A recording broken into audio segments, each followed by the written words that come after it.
미분양 폭탄 패닉 상황 오고 있어요. 이 말이 여러분 사실일까요? 이 말 여러분 사실입니다. 지금 4월 달에 미분양 주택이 7만을 또 넘었습니다. 7만 1,997가구가 됐습니다. 지난 3월만 하더라도 6만 4,964가구였거든요. 장난 아니게 늘었죠. 한 달 사이에 10.8% 늘었어요. 7,033가구나 늘었다는 의미입니다.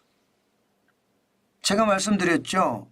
미분양은 점점 늘어나고 지방부터 힘들어지면서 건설사들이 줄폐업하는 것 지금 현재까지 일어났다고도 말씀을 드렸고, 이게 정부가 적절한 조치를 취하지 않으면 미분양은 더 커지고 건설사들의 줄폐업도 더 심각해질 거라고 말씀을 드렸습니다. 그게 지금 찾아오고 있는 겁니다. 그만큼 패닉 상황이 지금 오고 있다는 뜻입니다. 제가 위기라고 이야기하면서 건설사들이 줄도산 한다고 이야기하면서 지방건설사들 진짜 많이 망한다고 이야기했는데 아마 현실이 될 겁니다. 미분양이 엄청나게 늘어나잖아요. 지금 보세요. 7만 가구면요. 2023년이에요. 2월에 7만 5,438가구가 있었습니다. 그런데 그때 이후로 지금 최고입니다. 최고. 7만 1,997가구. 7만 가구가 넘어선 거예요. 일반적으로 미분양의 위험 수위 하면 국토교통부는요 6만 2천 가구라고 이야기합니다. 그러나 시장에서는요 저성장이 오래됐기 때문에 지금 위험 수위가 5만 가구 이하로도 내려갔을 거다, 그렇게 예상을 합니다. 그것을 감안을 해보면 여러분 7만 1,997가구라는 것은 여러분 지금 엄청난 위기선상에 있다, 이렇게 이야기해도 틀리는 말이 아닙니다. 문제는 여러분 이게 다가 아니잖아요. 일반적으로 미분양 적게 보고하는 게 일반적이에요.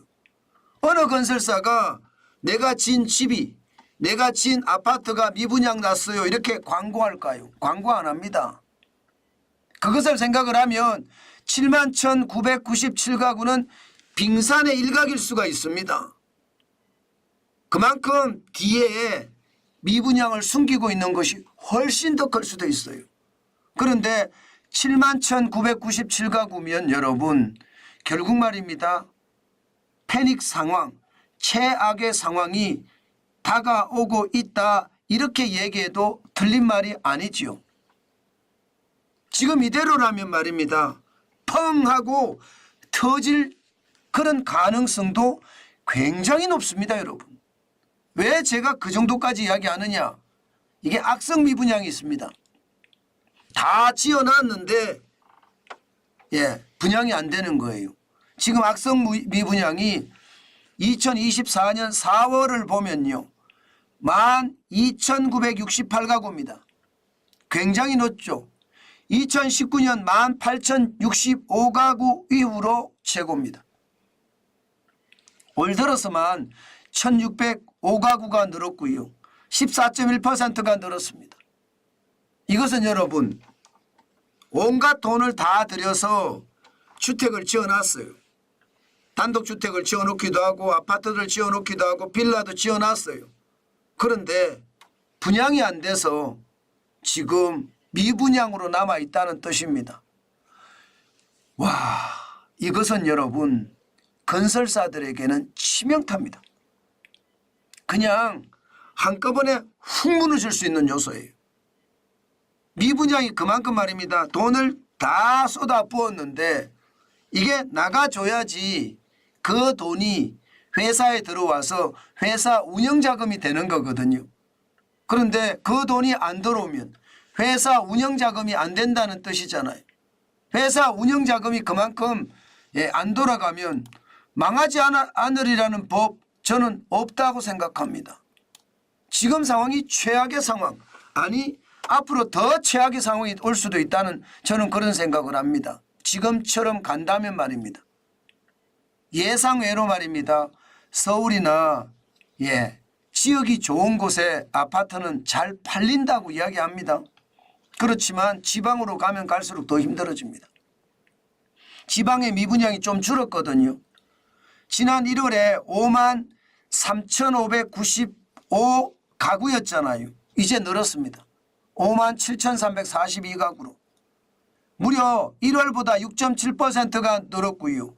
3,747가구가 늘었습니다. 지역에. 게다가 지방의 비율이 79.6%나 됩니다. 그래도 이게 좀 많이 줄었죠. 80%가 넘었었는데 그렇게 생각하면 지금 수도권도 1160가구가 지난 1월이었습니다. 그런데 4월에는 14,655가구 무려 말입니다. 44.2%가 늘었습니다. 4,495가구가 늘었다는 뜻이에요. 이 정도면 여러분 심각하다고 봐야 되죠. 지방이 늘어나는 것은 조금 늘어나는데 수도권이 늘어나는 것은 왕창 늘어나잖아요.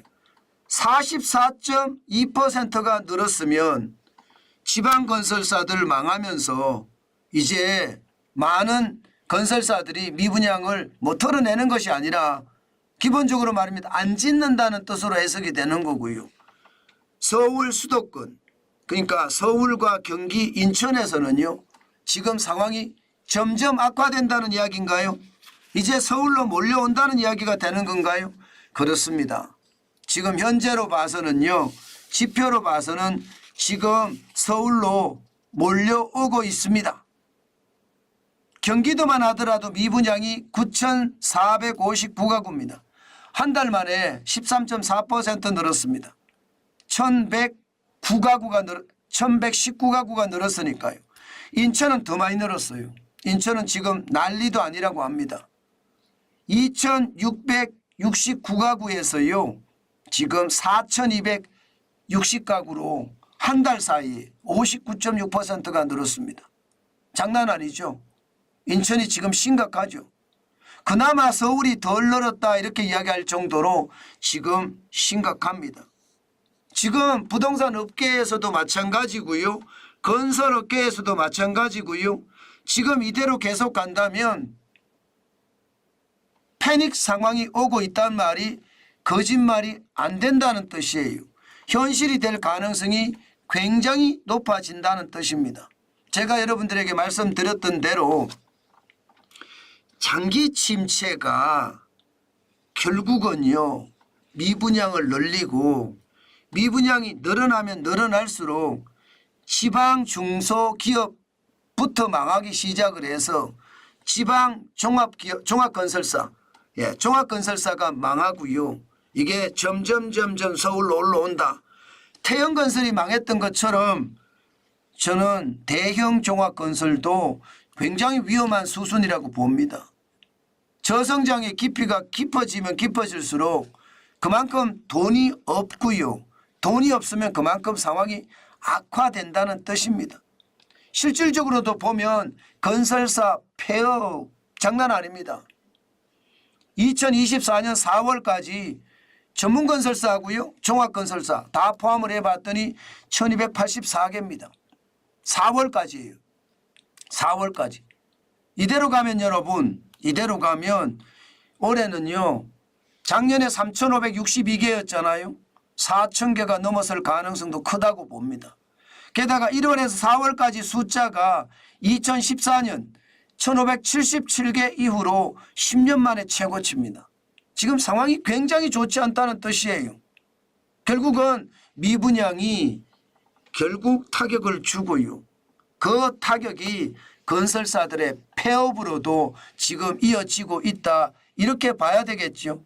여기다가 아직 끝난 게 아니에요. 끝났으면 다행인데 끝난 게 아닙니다. 부동산 PF 대출에 대한 위험성 여전히 높거든요. 지금 이대로 간다면 부동산 PF 대출에 대한 위험성은요. 미분양과 맞닥뜨려져서요. 펑 하고 터질 수도 있다는 이야기 지금 계속해서 나오고 있습니다. 저는 그 이야기가 틀린 이야기가 아니라고 생각하거든요. 실제로 말입니다. 부동산 PF에 대한 구조조정이 지금 제대로 이루어지지 않았습니다. 그렇기 때문에 더 큰 상황도 발생할 수 있다 이렇게 이야기하고 있는 겁니다. 지금 그 정도로 부동산 PF 대출에 대한 위험도도 큽니다. 작년 4분기 기준으로 135조 6천억 원이잖아요. 게다가 이게 연체율이 2.7%입니다. 그런데 이것은 빙산의 일각일 수도 있습니다. 실질적으로 부동산 전체에 대출한 금액은 이거보다 훨씬 많다고 하잖아요.